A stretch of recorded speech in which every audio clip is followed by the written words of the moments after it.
20절 이러므로 히스기야 왕이 아모스의 아들 선지자 이사야와 더불어 하늘을 향하여 부르짖어 기도하였더니 26절 히스기야가 마음의 교만함을 뉘우치고 예루살렘 주민들도 그와 같이 하였으므로 여호와의 진노가 히스기야의 생전에는 그들에게 내리지 아니하니라.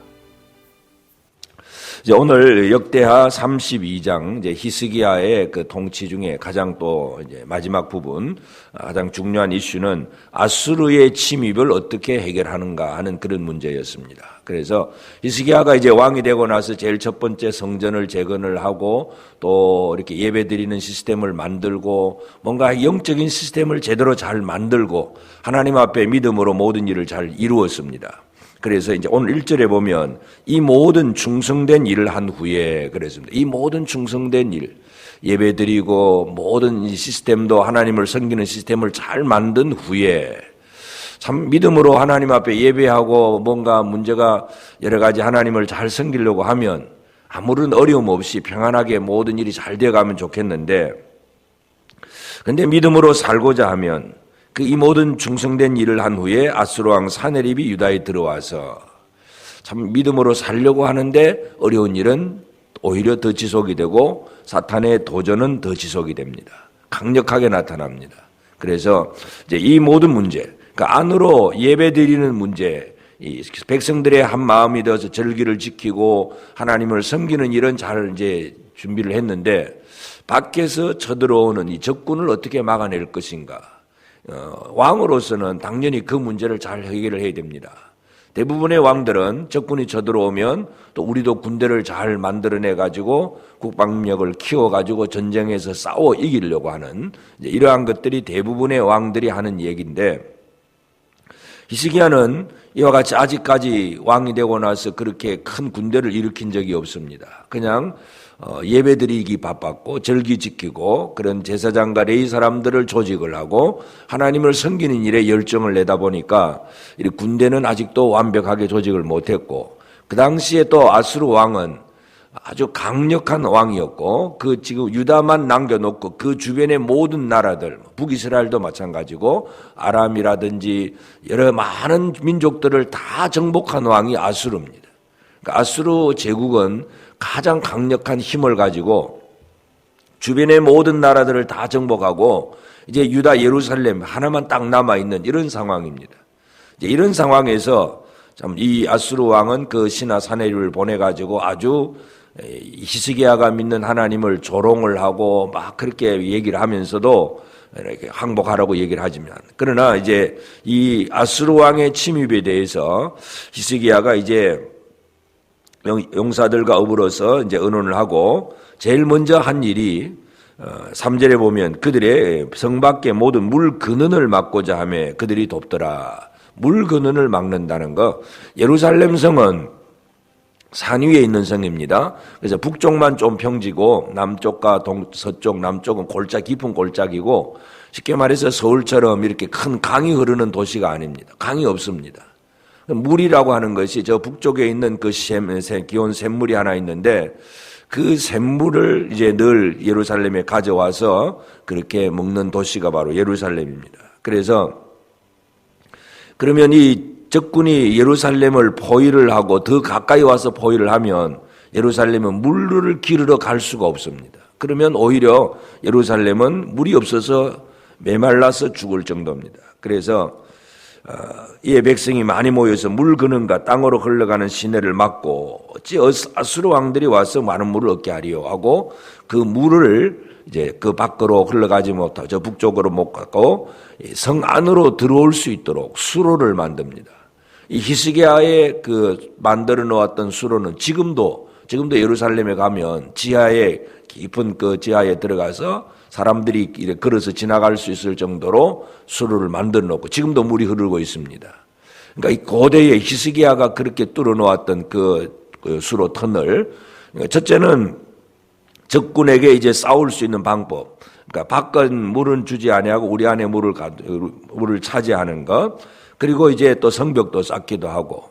그러면서 이제 7절에 보면 너희는 마음을 강하게 하며 담대히 하고 아수르 왕과 그를 따르는 온 무리로 말미암아 두려워하지 말고 놀라지 말라. 두려워하지 마라. 결국은 신앙적인 이 말씀에 대한 신앙, 하나님을 향한 신앙적인 그러한 말로 백성들을 위로하고 격려한다는 걸 알 수가 있습니다. 그러면서 그 다음에 9절부터 15절까지는 이제 아수르의 그 신하 사네립이 와가지고 유다를 향해서 막 조롱을 하고 막 그렇게 했던 얘기인데 그 길게 기록을 해놓긴 했지만 그러나 그렇게 비방을 하더라도 히스기야는 그 말을 들은 척도 하지도 않습니다. 그러면서 대적의 말은 무시를 해버리고 히스기야가 하는 일은 20절에 보면 이러므로 히스기야 왕이 아모스의 아들 선지자 이사야와 더불어 하늘을 향하여 부르짖어 기도하였더니 우리는 많은 사람들이 자칫 잘못하면 대적이 주는 위협의 말에 그냥 쏠려가지고 큰일 났다, 못 살겠다, 늘 두려움을 빠지기 쉽습니다. 그러나 히스기야는 그 대적의 말, 그것은 아예 들은 척도 하지도 아니하고 또 편지를 보내면 편지도 하나님 앞에 펴놓고 기도하면서 하여튼 이 아모스의 아들 선지자 이사야와 더불어서 하나님을 향하여 이렇게 기도하다. 그래서 이 기도가 히스기야의 가장 강력한 무기였다는 걸 알 수가 있습니다. 믿음의 기도이고 선지자와 함께하는 기도이고 그래서 하나님의 응답이 분명합니다. 21절 여호와께서 한 천사를 보내어 아수르 왕의 진영에서 모든 큰 용사와 대장과 지휘관들을 멸하신지라. 그래서 아수르 군대가 한 천사를 보내어서 그날 저녁에 18만 5천 명이 다 죽습니다. 하루 저녁에 그 18만 5천의 군사가 다 죽고 아수르 왕은 너무나 부끄러워서 고국으로 돌아갔다가 자기 아들들의 손에 의해서 죽습니다. 그로 인해서 이제 아수르라고 하는 거대한 제국은 점점 이제 쇠락하기 시작을 합니다. 그러니까 유다를 건드렸다가 아수르는 이제 망하게 되는데 그래서 히스기야는 이 아수르 왕 사네립의 그 문제는 그렇게 해결을 했는데 근데 참 믿음의 사람으로도 해결하기가 가장 힘든 문제가 하나 있습니다. 그것은 바로 교만함입니다. 이제 히스기야가 병들어서 이제 죽게 되었고 하나님은 또 기도하는 히스기야에게 응답을 하셔서 질병을 낫게 해주셨습니다. 그런데 25절 히스기야가 마음이 교만하여 그 받은 은혜를 보답하지 아니하므로 진노가 그와 유다와 예루살렘에 내리게 되었더니 다른 모든 문제는 잘 해결을 했는데 교만함의 문제를 해결을 못합니다. 이게 참 가장 큰 문제입니다. 오늘 우리의 삶에 있어서도 우리가 가지고 있는 뭔가를 가지고 스스로 교만하려고 할 때가 있지 않을까. 우리가 이것을 잘 기억할 필요가 있습니다. 사도 바울에게 있어서도 바울은 육체에 가시가 있다 그랬습니다. 그래서 왜 3번이나 기도했는데 하나님이 안 들어주십니다. 결국은 그 안 들어주시는 이유, 병이 안 낫게 하신 이유는 결국 바울로 하여금 교만함을 품지 못하게 하시는 하나님의 은혜였다 하는 것을 분명히 강조합니다. 그래서 오늘 우리가 마지막으로 이겨야 될 것이 뭐냐? 이 교만함입니다. 가장 이기기 힘든 적이 바로 내 안에 내 스스로 믿고 자랑하는 교만함이 아닌가. 이런 것들을 우리가 한번 생각해 볼 필요가 있습니다. 제가 오늘 주일날에도 그렇고 목소리가 아주 안 좋아서 그래서 어제 월요일 날 이렇게 PCR 검사를 한번 했더니 또 음성이 나오긴 했는데 그래서 이제 저도 마찬가지로 생각을 해보면 내가 지금까지 내 건강을 너무 자신을 하지 않았을까. 이제 그런 교만함 이런 것들이 들어가면 결국 하나님 앞에 우리가 은혜로 사는 것이지 내가 뭔가를 해가지고 건강을 이루고 내가 뭔가 해가지고 뭘 했다 하는 이것이 얼마나 가장 큰 문제인가 하는 것을 다시 한번 생각하게 됩니다. 그래서 오늘 우리는 우리가 마지막으로 이겨야 될 죄악이 뭐냐, 대적이 뭐냐, 나를 스스로 믿게 하는, 나를 의지하게 하는 교만함이라는 거 다시 한번 기억하면서 그래서 오늘 이 아침 우리는 히스기야가 온 백성들이 하나님을 잘 섬기고 예배하게 하기도 하고 또 이 아수르의 강력한 군대도 이기기도 했지만 마지막에 이기지 못한 것이 바로 그의 교만함이었어요.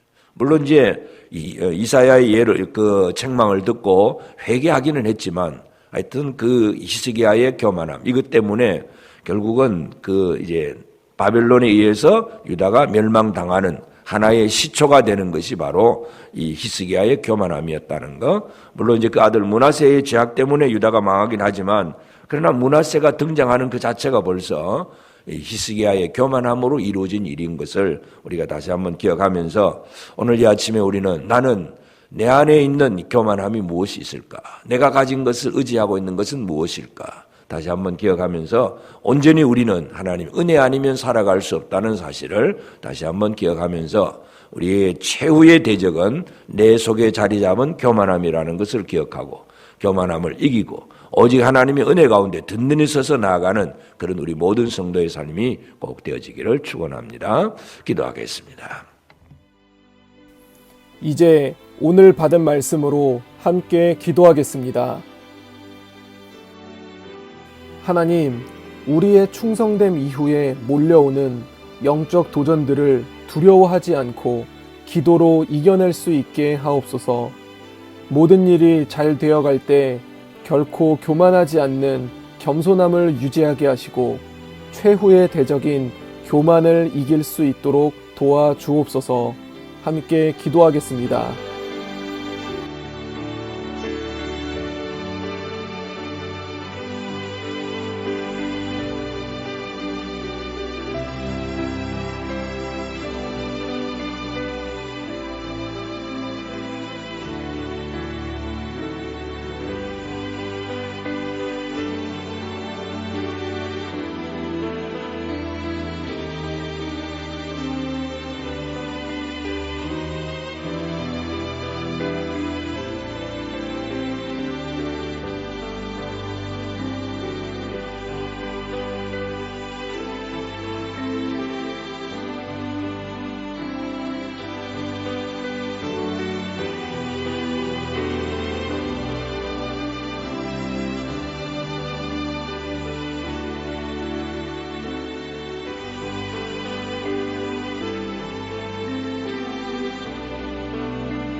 이제 오늘의 기도 제목을 가지고 합심하여 기도하도록 하겠습니다. 첫 번째 기도 제목입니다. 기도로 주님을 체험하는 삶이 되게 하소서. 우리가 말로는 기도해야 한다고 하지만 실제로 기도하지 못하고 있는 모습들이 있음을 고백합니다. 나의 생각과 감정에 치우치지 않고 주님께 간구하며 주님을 체험하는 나의 삶이 되게 하소서. 함께 기도하겠습니다.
두 번째 기도 제목입니다. 가르치는 사역자들을 위해 기도합니다. 우리 교회에는 교회학교 교사들과 예수제자 교사들이 있습니다. 한 영혼을 세우는 사역이 얼마나 귀한 일인지 모릅니다. 이들의 사역 가운데 하나님의 역사가 일어나게 하소서, 예수님의 제자가 지속적으로 세워지게 하소서. 함께 기도하겠습니다.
세 번째 기도 제목입니다.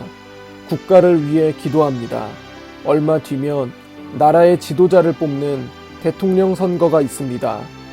나라가 여러 모양으로 안타까운 모습들이 있는데 이런 부분들을 잘 회복하고 하나님의 역사를 바라보는 그런 지도자가 세워지게 하옵소서. 함께 기도하겠습니다.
이제 개인의 기도 제목을 가지고 하나님 앞에 기도하시기 바랍니다.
수고하셨습니다.